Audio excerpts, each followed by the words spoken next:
Hi, I'm Doug McKinlay, and you're watching Adorama TV. For today's segment, it's all about self-assignment. We're going to pick a topic and concentrate on that and try to tell a story. It could be anything. It could be your family. It could be the local butcher or baker.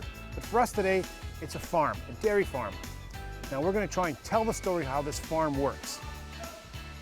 I'm only going to use probably two lenses, a 50mm 1.4 and a 24mm 1.4, and possibly a little longer lens if we need to. What we're trying to do is we're trying to find the pictures that are going to tell the story of this farm. So we want a big holding picture, we want some detailed pictures, and possibly a couple of headshots, portrait shots. Adorama TV presents Stay Focused with Doug McKinlay. So we're on the farm. It's not a great day. The weather's a bit rubbish, but that's part of the challenge. Now what we're going to have to do to compensate for this sort of dull overcast day is increase our ISOs. For instance, this morning I'm shooting anywhere between 800 and 1600 ISO in order to get enough shutter speed to get my pictures.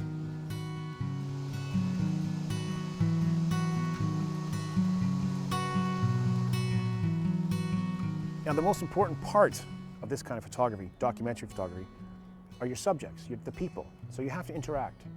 Now we've got, on the farm here, we've got Eamon, and we've been following him around while he's been feeding the cattle, milking the cattle. It's been really, really great. He's very open to talking with us.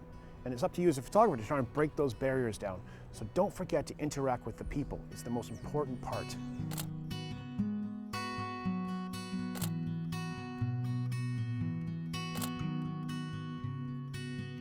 Now, when I'm looking to tell the story, I'm not just looking for the giant pictures, the headshots as well. I'm looking for detailed pictures. They really help to flesh a story out, like this big splash of milk on the ground here. So keep your eyes peeled for these little pictures because they really help to push a story along. Now, some other shots we got which were quite nice is when we swapped out the 50mm for the 24mm. It gives us a wider angle of view. And that's worked really well when we've got pictures of the calves in their pens. It was really nice because they're very interactive, the calves. They thought we were going to feed them, but little did they know we're just taking a picture of them.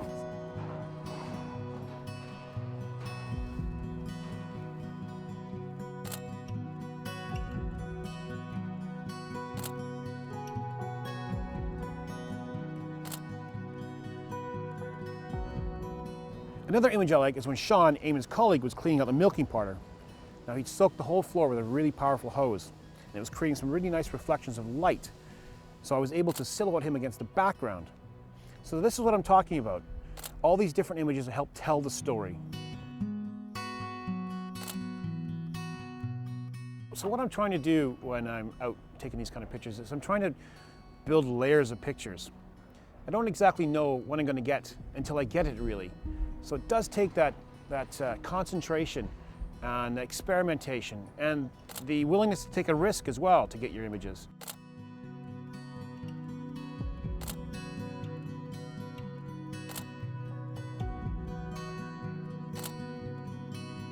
Now it might help if you think about your pictures as a magazine layout. Explore all the magazines in your local library and you'll see how it's all done. Now before you even start, have in mind what you might want to achieve.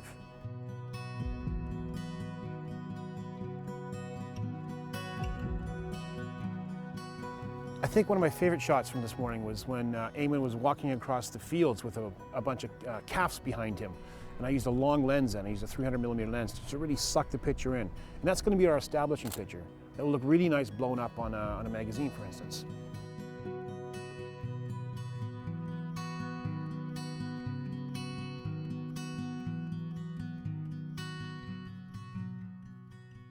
So we're done. It's been a really informative day on the farm. Got some great pictures. It's time for us to go. So I'm Doug McKinlay for Adorama TV. Now don't forget to subscribe to Adorama TV for more great videos. You can like, comment, or share in this video. And please stop by the Adorama Learning Center for more great tips and tricks.